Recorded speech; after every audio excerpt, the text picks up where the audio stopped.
Sir. Hello! Hi! Congrats sa new movie kay Direk. Nakaka-intriga yung title ng movie. Mariang Palad, double meaning. So, from Salsa de Air to Mariang Palad. Kamusta Direk? Okay naman kay Erwin. Basta ka. So, yung title. Yeah. Sino po nag-isip nun? Ako actually naka-isip ng title. Hmm. We came up with the title and the concept na something na tongue-in-cheek. So, Maria Palad. Connected na kasi masahista siya. Yes. It was something na intriguing na pag nakita mo, alam mo na agad. Yes. So, kaya kami Catchy. yan. Yes. Yung mga cast, ano yung mga bagong ginawa niyo dito sa Mariang Palad? Gumamit ng oil. Yes. Ayun. Sa mga scenes, sa love scenes. Para sa akin, first time kong sumayaw sa isang movie, which is medyo naiilang ako, pero ginawa ko. Si Mark, nagmapapamasahe ka ba talaga in real life? Yes, pero yung massage na lang.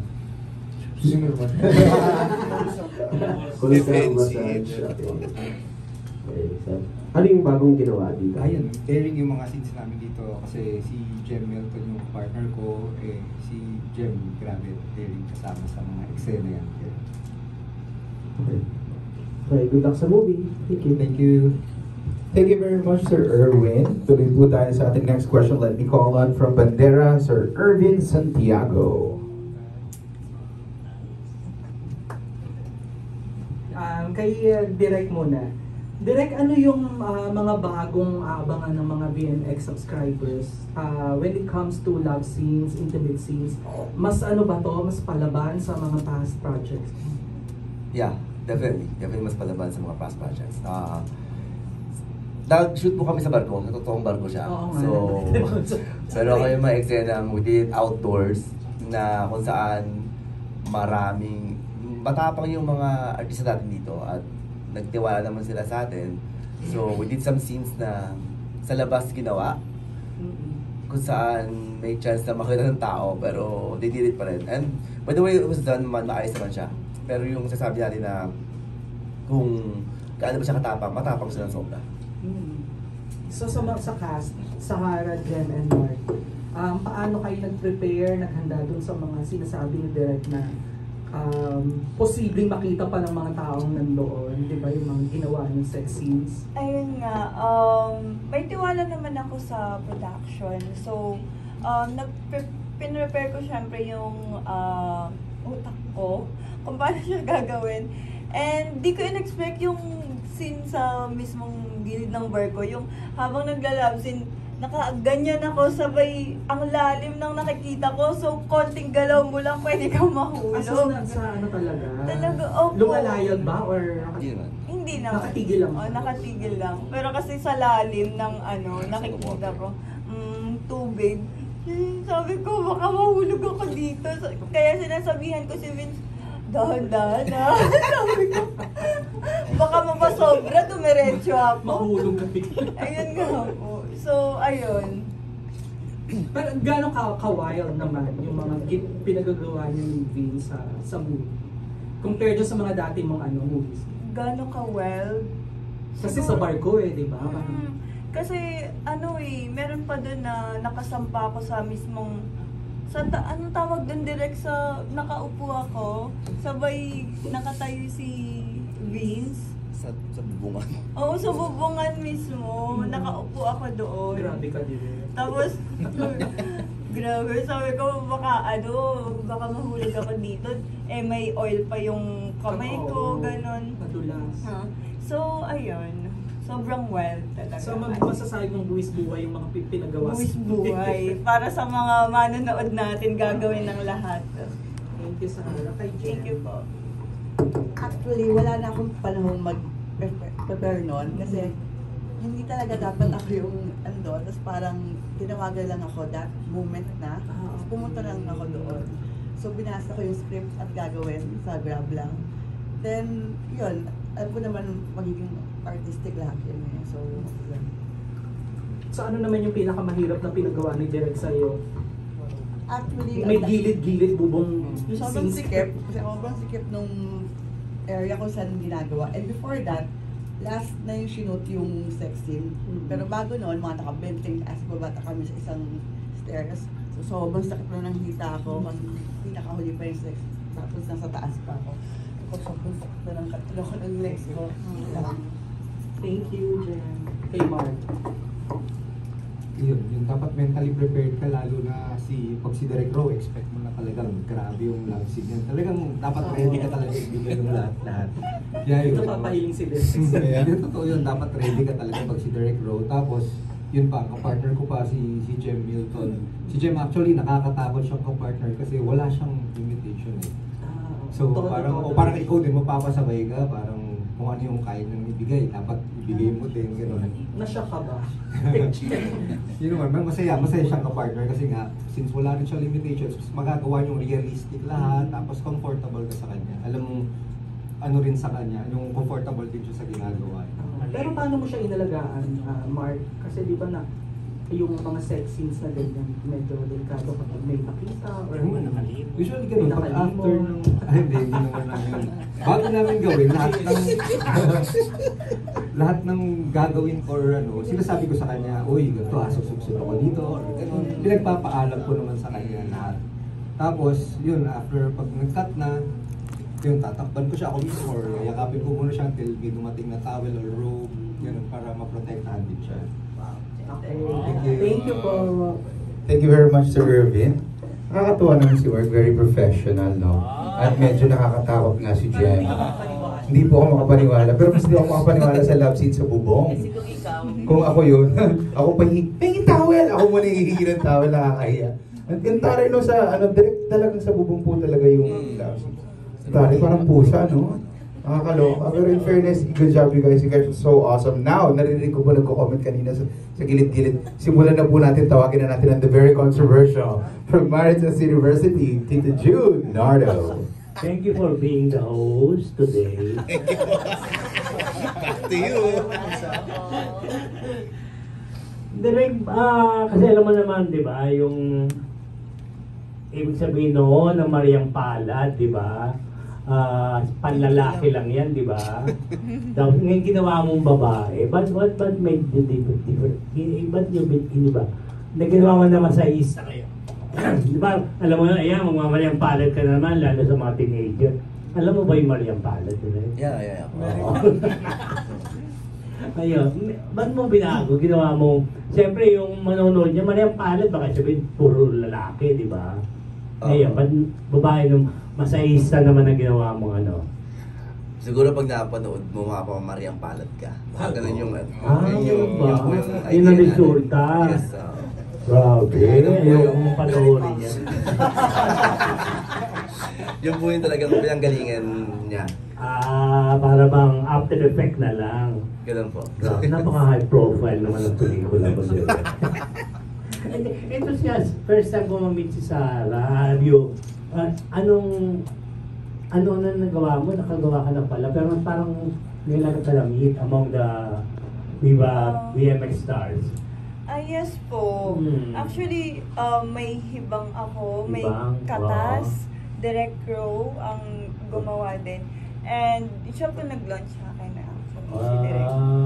Then meron akong himas, tropol, maliko. Grabe, alam mo lahat yun? Ayun nga. Kasi bawat nagagawa ko talagang Talagang, kaya hindi ko pwede ko makalimutan. Iba yung beauty mo, pang di ba? Morena ka, mukha ka native ng balak, nakakalibo. Diba? Ayan nyo ba? Ervin, ayaw mo. May ano ka ba? May lahi mo? Aita. Aita. And si father, may lahi din siyang Spanish. Maganda yun. Maiba yung mo. Nakaiba diba direct di ba? Yes. So, ano mo lang to, siyempre, starting point mo lang tong BMX, di ba? So, nung gusto mong makilala, pag nag-transform ka? Gusto ko kasing ano din eh. Mm. Parang gusto kong maging artista ng mga, like yung mga horror. Oo. Pwede ko po yung gano'n. Mm. Tsaka sa Horror na nag-uubay. Hindi naman. Pwede. Oh, di ba? Why not? Di ba kung kaya? Pwede. Hindi, sige, sige. Tuloy mo. Pwede po. Tsaka gusto kong makita syempre sa TV. Ah, Kasi nanonood yung family ko ng TV eh. Eto, nanonood pa sila. Hindi ko alam eh.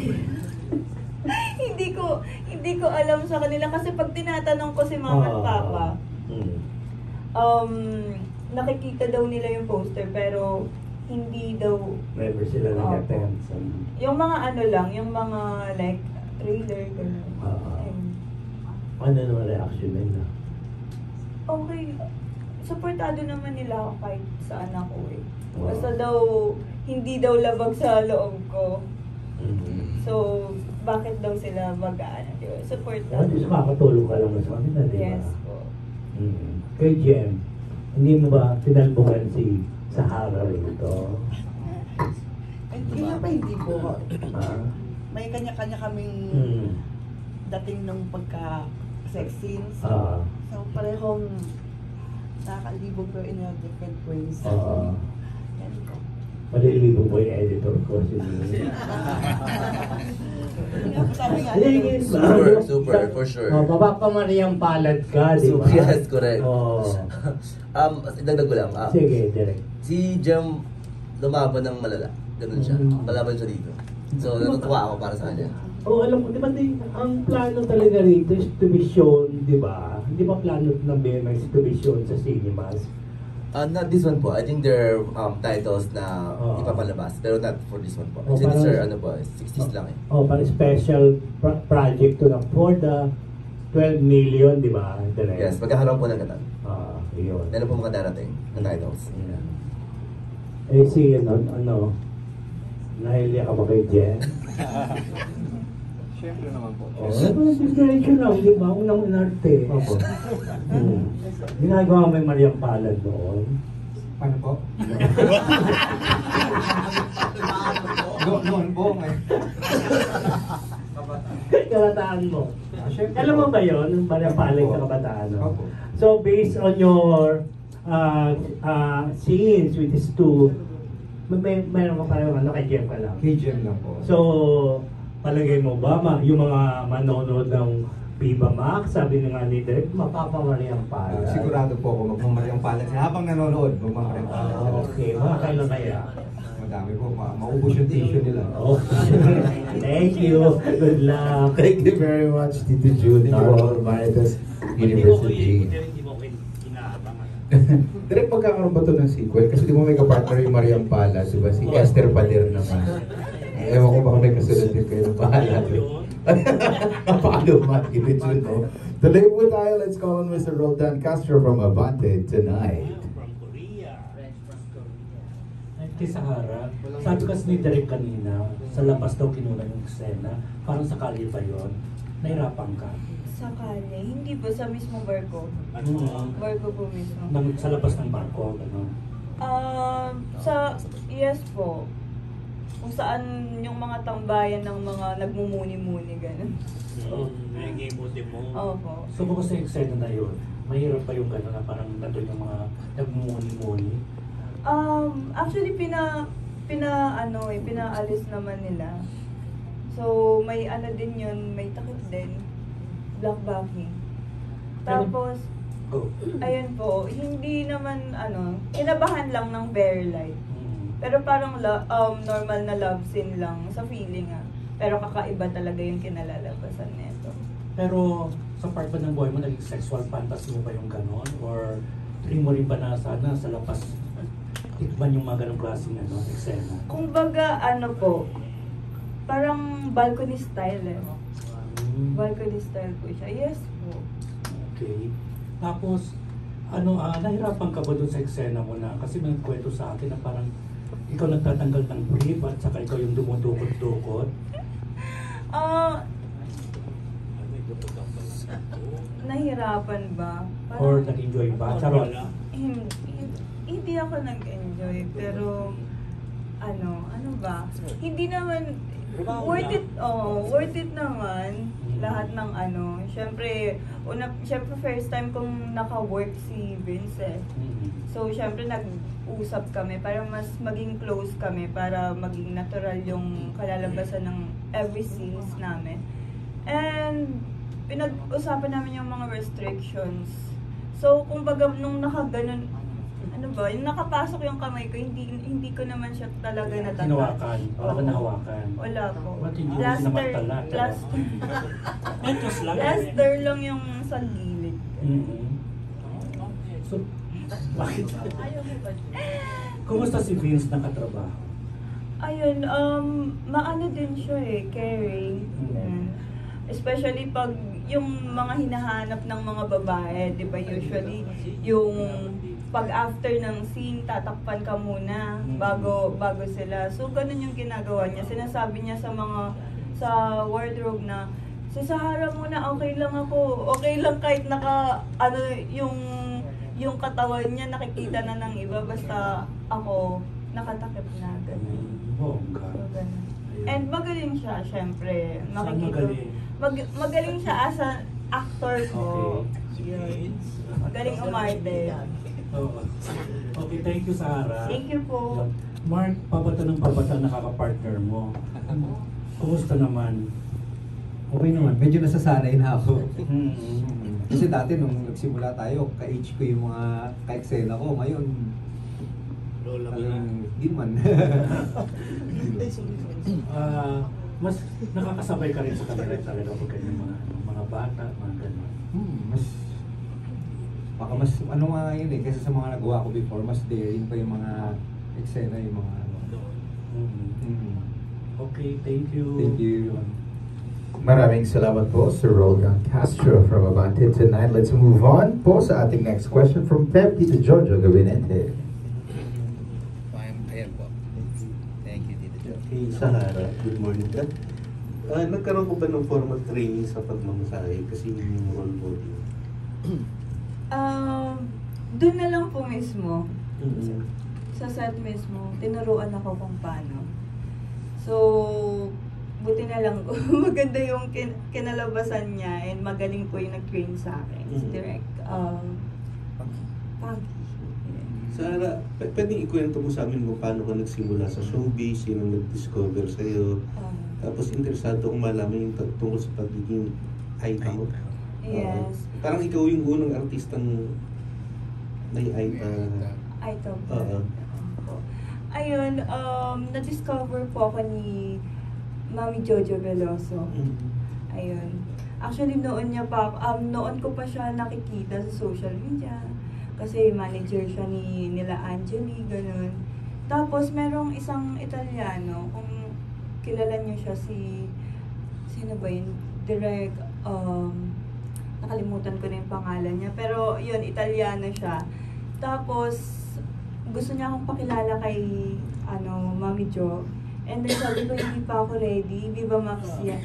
Baka idalhin niya ako sa Viva Max. Tapos, sa social media kasi, extra ako sa mga palabas. Tapos, naghahanap ako ng racket sa social media. Tapos, hindi ko akalain na siya pala yun. Yung pagpunta ko sa casting, nakita ko siya. Sabi ko, baka ito na yung sign na sa kanya talaga ako na mapupunta. Tapos ayun, hanggang sa nakita ako nila boss, na gusto daw nila yung color ko. Doon na, binigyan ako ng chance na makapag-extra una. Tapos tuloy-tuloy na siya. Anong buhay mo bago ka naging artista? Saan ka lumaki? Saan ang probinsya mo? Sa Pampanga po ako. Sa Kapampangan po ako. And yung pagiging aita ko, hindi ako lumaki mismo doon sa anong tribo nila. And ako parang nasa 1/4 na lang. Hindi siya talaga malaking parang ilang patak na lang. Yung mother ko talaga yung half. Tas yung buhay ko dati, nag-freelance model. Rumarampa ako, So, yung kinikita ko sa pag-rampa ko, yun yung binibigay ko sa family ko as a breadwinner. Breadwinner ka. Yes. Anong trabaho ng nanay mo at tatay? Yung mother ko dati, OFW, pero ngayon, sa bahay na lang siya nag-aalaga ng apo. And nagtatahi din siya. And yung father ko, sa parlor niya pa din. Pilot? Yes, si Papa ko dati siyang transgender and ano. Pwedeng pakikwento? Ayun, actually, alam naman ng lahat dito, di ba? Nakwento ko na po sa iba na yung father ko is transgender po siya dati. And may hindi ko alam, 8 na ata yung anak niya kasi may 2 pa siya sa labas eh. Tapos, Pero, Sarah, iba-ibang klase yung pagiging transgender kasi mayroong transgender woman na ang gusto babae din. Like si Angela King, di ba? Ang tatay mo ganun. Lalakero kasi siya. Oh. Dati, pero na-broken kasi siya. Tapos, parang nung na-broken siya kasi host ba? Kasi dati si Papa, ano siya eh.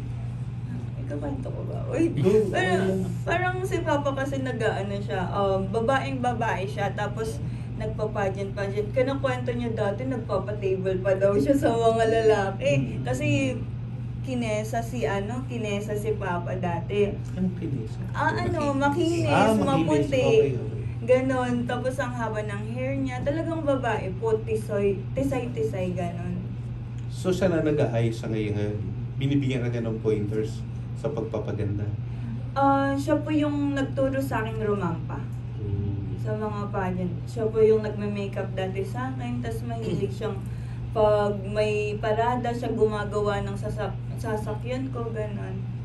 So, I assume yung mukha mo nakuha mo sa tatay mo. Kasi sabi mo, tisoy-tisoy siya, di ba? Opo. Siguro yung skin ko po kay mother ko, and then sa papa ko, siguro, half sila ni mama. Ilang Kasi taon na ngayon ang tatay mo? Ilang taon na ba si papa? 1971 siya eh. Pero never mo siyang kinaya? Ay, never po. Oo. Hindi, never po talaga as in. So, 8 kayong magkakapatid? Opo, may Isang nanay lang o may iba pa siyang nakarelasyon? 3 nanay. Oh. Pero may una po siya. Hindi niya alam kung saan na napadpad yung anak niya na yun. Tapos pangalawang tiyan na kami. Pero sa mama ko po siya kasal. So, gusto niya hanapin yung una? Gusto niyang siguro, syempre anak niya pa din yun. Gusto niya makita. And kami din po, kasi sa mga anak niya, siya yung panganay. Gusto din po namin siya mamit. Babae po siya. Sa magkakapatid, ilan sa inyo may gustong mag-artista bukod sa'yo? Ako lang po yung ikaw naglakas lang. loob eh. Kasi Pero may mga kapatid kang lalaki? meron po 2. Tapos 4. Pangatlo na yung bunso po. Yung bunsong anak niya, hindi ko alam, anak niya daw sa labas. Ayun. Direct maganda yung kwento ni Sarah. Naiyak nga ako eh. May ano ka ba? May pumapasok na ba sa isip mo na gumawa ng pelikula tungkol sa life story niya? Pero responsible sa father. Opo naman. Hindi niya talaga kami. Pero ngayon, ano na yung physical appearance niya? Malambot pa din. Pero hindi na siya nagdadamit babae. Minsan, nag-ano siya eh, lagi siyang shorts na maliit eh. Tapos sando-sando. Pag nasa bahay, Pek-pek short siya. ayun, pek-pek short po. Ganon. Ano ba? So, happy siya na may anak sa artista. Yes po, pinagmamalaki. Ay, yung mga picture ko po sa sa parlor niya, ang lalaki. Pwedeng malaman pangalan niya. Lawrence Manapiga. Lawrence. L-A-W-R-E-N-C. Yes Tapos po. Pero yung apelyido, totoong pangalan niya, Romeo. Romeo. Kasi may kakambal siyang babae. Ah. Baka doon siya nainggit, kaya... Nung nag-transgender woman siya, anong female name niya? Ayun po, Lawrence. Pero ano pa din naman siya, pero yun yung gusto niyang pangalan. Or Renz, ganun. Hindi ka nakaranas ng nung mga bata ka pa? dahil ang tatay mo, hindi ka tinutokso ng mga bata? Ay, hindi. Opo, syempre, natural naman po yun pag bata eh. Mm. Pero si Papa kasi ano siya eh, pag nalaman niya yun, pupunta siya sa eskwelahan. Takot na takot yung mga teacher. So pag sasabihan nila yung mga kaklase ko na wag akong aawayin kundi ako yari sa tatay niya. Kasi maano si Papa eh, matapang, matalak din. Ay subukan yung ano yung anak ko, sige, babalik ko kay sayang ng nanay niyo, ganun siya. So yun naman yung pinakagustong gusto ko kasi sobrang protective ng father niya. Pero I'm sure pinapanood niyo yung mga pelikula mo sa BMX. Hindi ko sure kung ako yung pinapanood. Pag yung mga partner mo. Baka yung nagiging partner. Ayun nga po. Ewan ko sa kanya. Kasi syempre, hindi mo naman maaalis sa kanya yun eh. Pero kasi parang barkada kami. Pag nag-iinuman, ganun. Sabi niya, guwapo yun. Gumagan. Ay, cute diba? Sabi ko, kasi pakilala kita. Hindi, hinihiya ako. Ganun siya. So, close lang. Parang barkada lang. Ganun. Thank you. Ikaw naman, Jem, kamusta ka? Pwedeng pakikwento mo yung showbiz journey mo, paano ka nagsimula? Dati, model lang talaga ako. So, after nun, 2 years ago, parang naisip ko, gusto ko may gawing iba naman. Maliban sa modeling. So, parang friend, sabi ko na gusto kong mapunta ang Viva Max. Tapos yun, tinulungan lang niya ako. Tapos yun, nandito na ako. Pero nung kabataan mo, gusto mo talagang maging artista, like nung teenager ka? Hindi, like model lang talaga. Yun, pero nag-monolog din ako mag-isa. Kasi only child kasi ako, so wala akong kalaro. So, mag-acting lang din ako mag-isa sa sarili ko. Kasi wala akong kapatid. Ayun, pero mas more on sa modeling talaga mas alam ko. Kaya ito medyo nangangapalin ako dito sa area na to. Pero nag-acting workshop ka? Once lang for one movie. Pero as a whole, hindi pa talaga. Kanina sinabi ni Mark na pagdating sa mga intimate scene, wala kang inhibitions. Ano yun? Parang talagang normal sa'yo na trabaho lang talaga? Kasi, minsan nga tinatanong, ano mo restriction? May restriction pala. Ano yun? Bawal, kasi yung ibang babae, bawal yung ganito, bawal. Hindi magiging katotohanan yun. So, meron bang nagsisex na bawal yan? Yan. So, para mas realistic, tsaka mas, mas sexy. Yun, dapat walang restriction.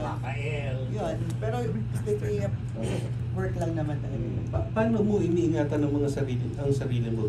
Gumagamit ka ng plaster o wala? Wala ba may plaster? Okay.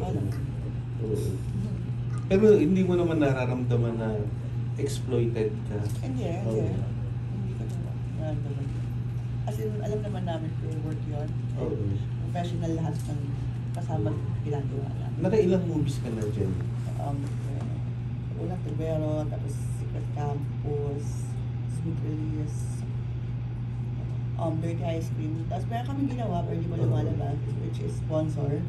Tapos ito. So, ano na ngayon ang pakiramdam mo? Parang mahal mo na yung ginagawa mo or may iba ka pa rin plano? Like, magtatagal ka ba sa pagiging artista? Oo, mahal ko naman ginagawa ko. And wala pa talaga ang plano. Pero mas, ano ba yan? Mas nasanay na ako sa mga ginagawa sa taping. May mga dramatic scene ka rin. Hindi ko maano. Sa ibang mga pelikula mo, like, hindi lang sexy. Like, halimbawa, mga ipag-dramatic scene, saan ka humuhugot ng emotion? I like kunyari malungkot. Hindi, usually hindi ganun yung rules ko eh. Pero yung tunay na buhay ba, masaya ka o may mga malungkot ka rin karanasan? Wala, masaya naman ako. Wala namang, hindi madrama yung buhay. Kasi pag lalo kang only child, parang mahirap, di ba? Na wala kang kapatid. Kamusta yung mga magulang mo? Kamusta yung relasyon sa mga magulang mo? Kasama pa rin kami. Kasama ko pa rin sa house. Which is compound. Halos lahat ng relatives namin nasa isang spot lang. So alam nilang lumalabas ka sa BMX. Oo, Anong alam. reaction nila? Nung una nag-sign ako, sabi ko, ano to, contract, ano yan? Magbo-bold star ako. Parang sa Diretso. parang gusto ko maging parang sa Rosana Roses. Sabi niya, talaga, as wala na. Tapos minsan sabi niya, may taping ako, naman, baka naman bold na naman yan. Sabi ko, malamang. Ano ba? Anong feeling mo? Ganun lang. Tapos last time din, may premiere night yung Tubero. Oo. So, cinema talaga. Sinamahan pa ako ng tita ko na miss nanood siya. Tapos sabi ko, okay ba? Nakikita ko may mga pusaka sa legs. Parang yun lang yung privilege. So, paborito mo si Rosana Roses? Oo. Nung sumikat si Rosana, bata ka pa sigurado. Oo. So, siya yung nagmarka sa'yo. Marami naman, pero siya talaga yung mas naalala ko. Kasi siya naman talaga yung pinaka-ano dati. Yun. May foreign blood ka talaga? Ay, wala. So screen name lang yung Jen dito. Thank you, Jen. Thank you, Tito Joe. Maraming salamat po. Tuloy po tayo. Ang ating next question ay manggagaling po kay Sir Neil Ramos from Temple.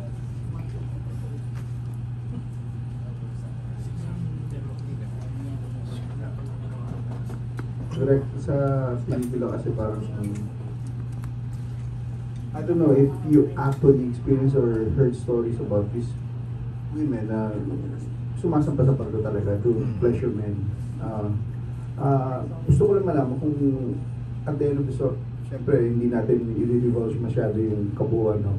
Pero at the end of the story ba, may explanation kung bakit sila napunta ron at may hagod din kung paano nila realizations ba? Learnings. Learnings, yes. Actually, the movie is a love story. Yeah. Mas ganun po siya. Learnings, yes. Makikita na sa pelikula, pero yung pinanggalingan nito, yung mga sumasakay sa barko, yes po, meron tayong nakausap ng mga tao na nagtatrabaho talaga sa barko. Kaya medyo meron tayong pinagpasihan ng kwento. Ganun po siya, sir. And again, realization meron naman po siya. Hindi naman po siya, gumagawa naman po tayo ng kwento, hindi naman siya basta nagubad lang yung mga artista. Kasi as much as possible, as storyteller, you want to tell a story na matatandaan ng tao. At the same time, yung mga love scene naman kasi is part of it para lang ma-entertain sila. Pero the kwento is always there. Hindi ko ba medyo ba na maaari yung message na gusto mo itawid para sa mga audiences mo would get lost in the mix because of, gaano ka-daring yung mga scenes na ginawa mo as necessary para sa VMX, no? Sa brand. I don't think so. Sir, I believe na yung audience naman po natin the audience are there to be entertained. And that's what we do. We entertain the audience.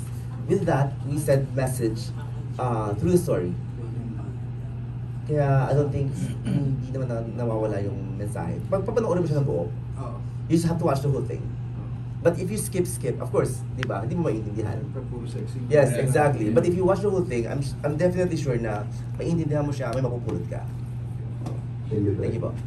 Jem, nabanggit mo kanina wala kang limitations sa law.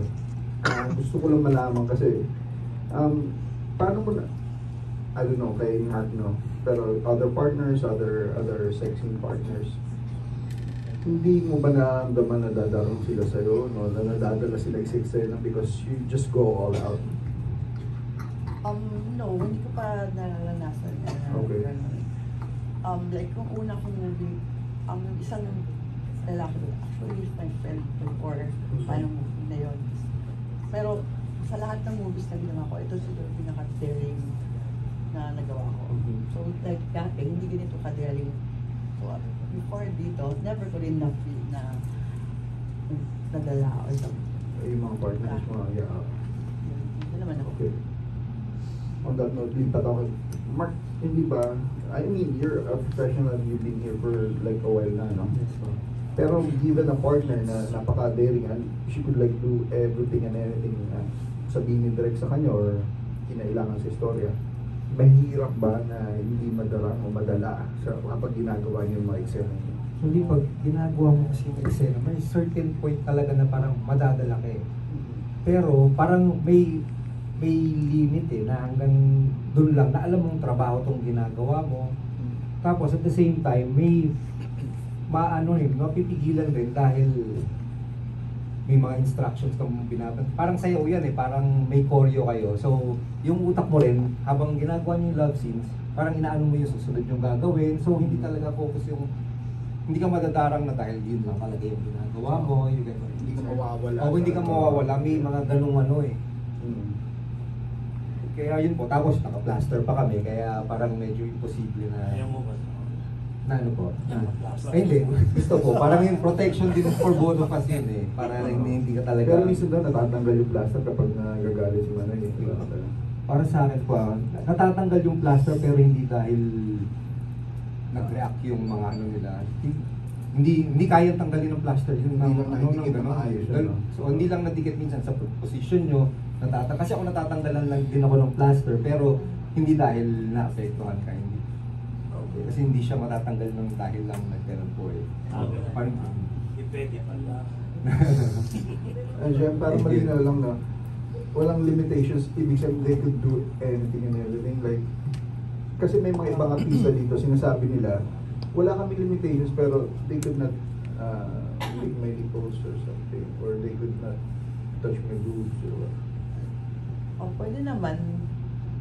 Pwede ka no? Pwede. Kasi posible naman kung nagsisex, hindi mo gagawin. Oo. Paano maging totoo kung meron ba naman sex pero hindi gagawin yun? Oo ko. Meron ba? Hindi ba yun? Hindi pa.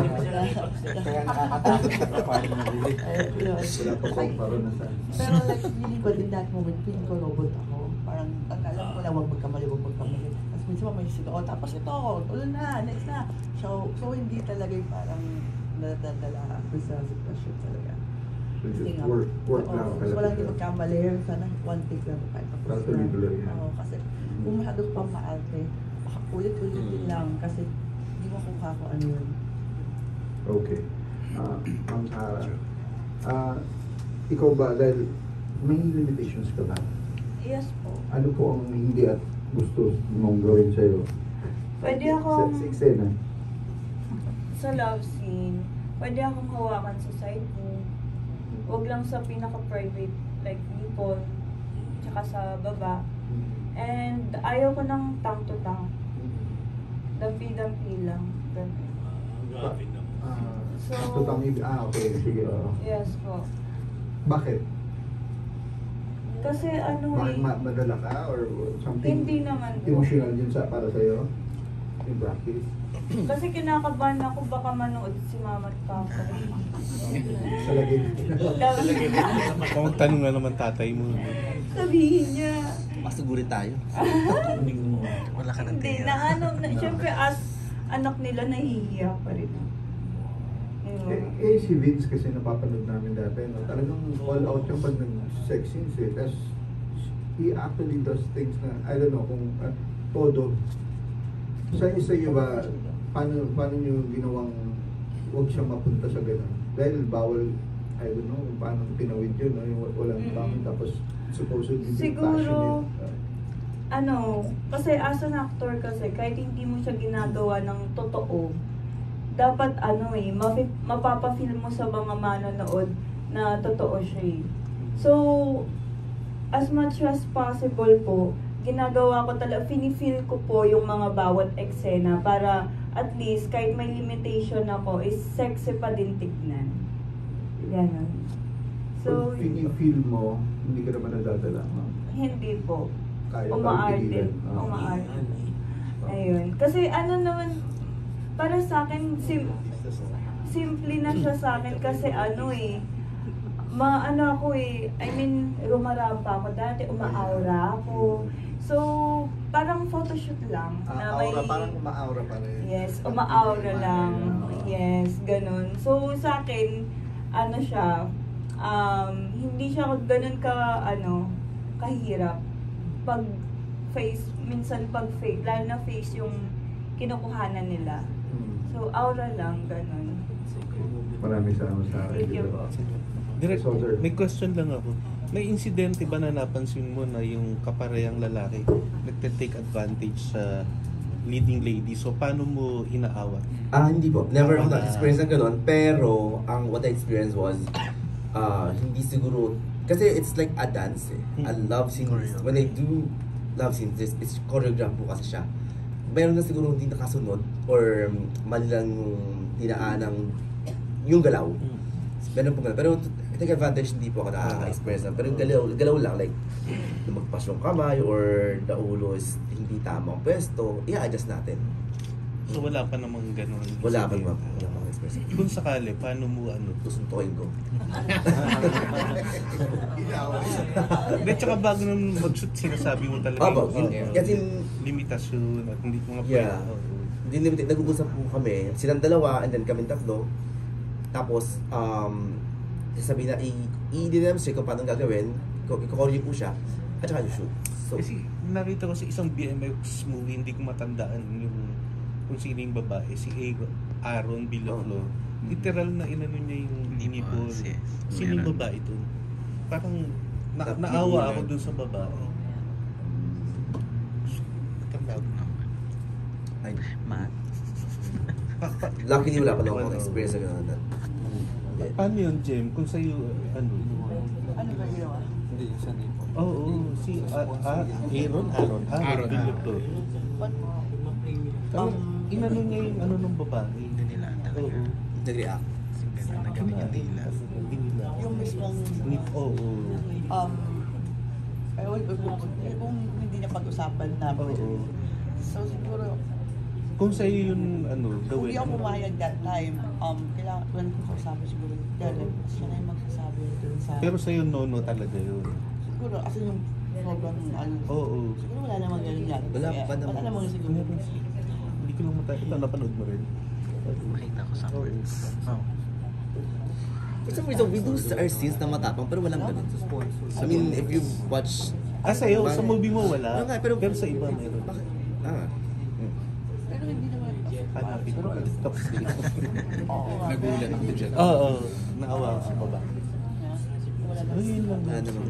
Thank you. Thank you po, Tita Jo. Sir Neil, maraming salamat. For our last question, pero grabe, let me just say na I admire how professional you guys are and your work ethic, direct, no? Ako curious ako tuloy matry. Huy! Hindi madali yung ginagawa. Hindi po talaga sa totoo lang. I've been like hosting these kinds of movies and I've been listening to the artists and the directors. Ibang klase siya, mahirap po siya talaga. And una-una, nakakailang siya talaga. Kasi the act is very, very private, di ba, to be honest. And for you to be able to translate that into the screen is something else, you know. It's very admirable, for me at least. Diba? So, congratulations. Kapag narinig mo yung mga kwento nila, irerespeto mo sila. Correct, yes, correct, exactly. Saka nakakatawa din si Sarah kanina, pati yung let's say sa ano niya no, na ayaw niya makita ng parents niya. May ganun pa rin palang angulo no, na nakakatawa din madinig no, for us din. So tuloy po tayo sa ating last question coming from G. Trilliana from Malaya.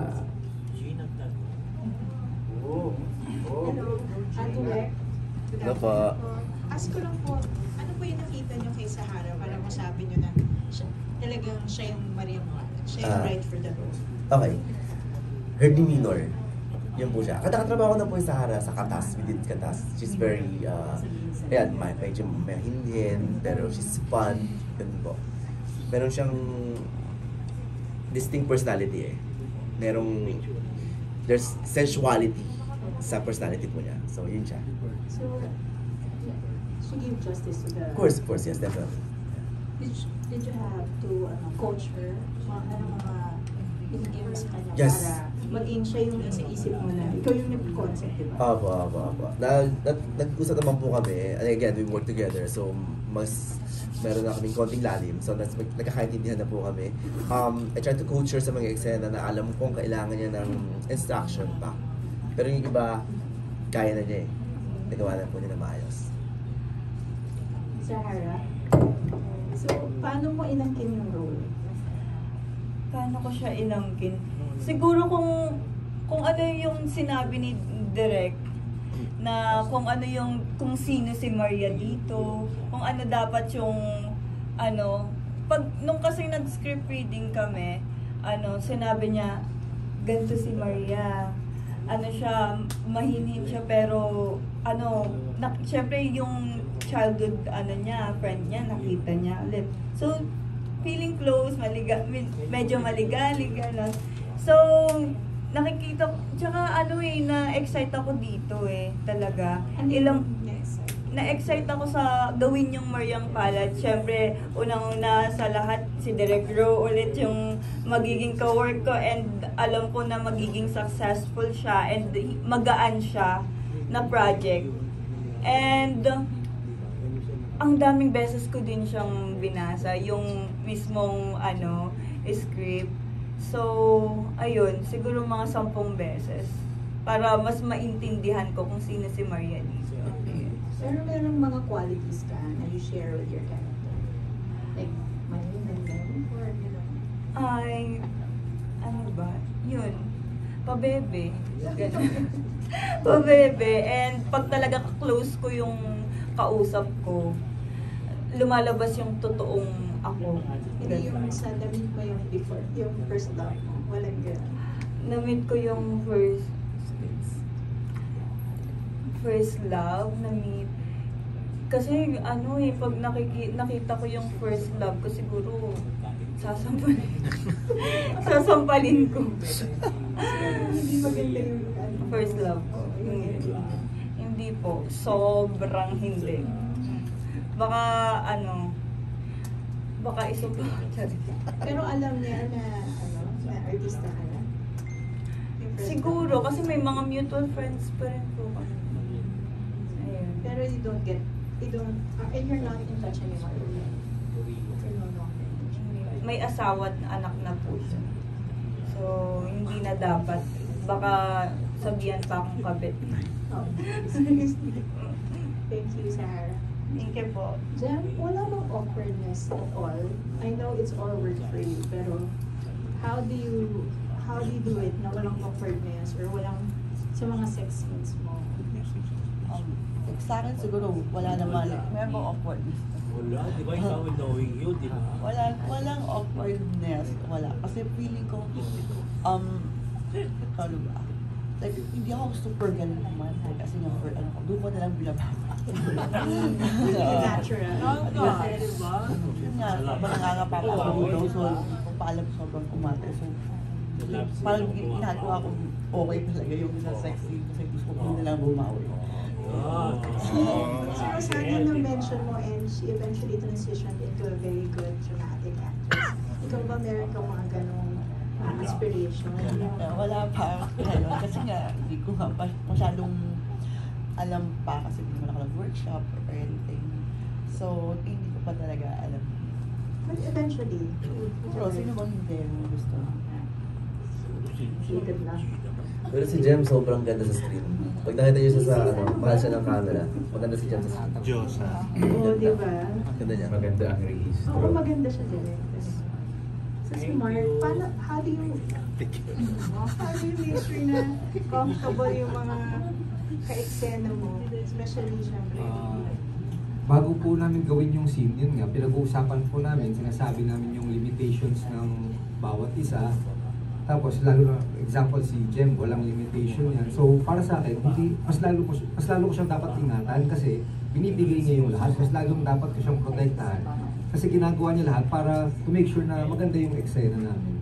Kasi minsan po, naiintindihan ko na may mga limitations yung ibang artist. Pero hindi mo siya magagawang ganun ka-realistic.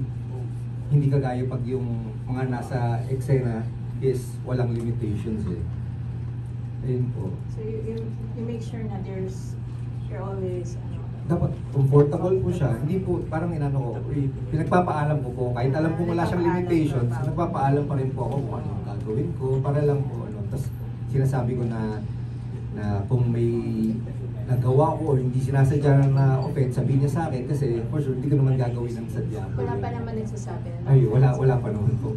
Maingat po ako sa ganyan. Thank you. Thank you rin po. Thank you, Miss Yu.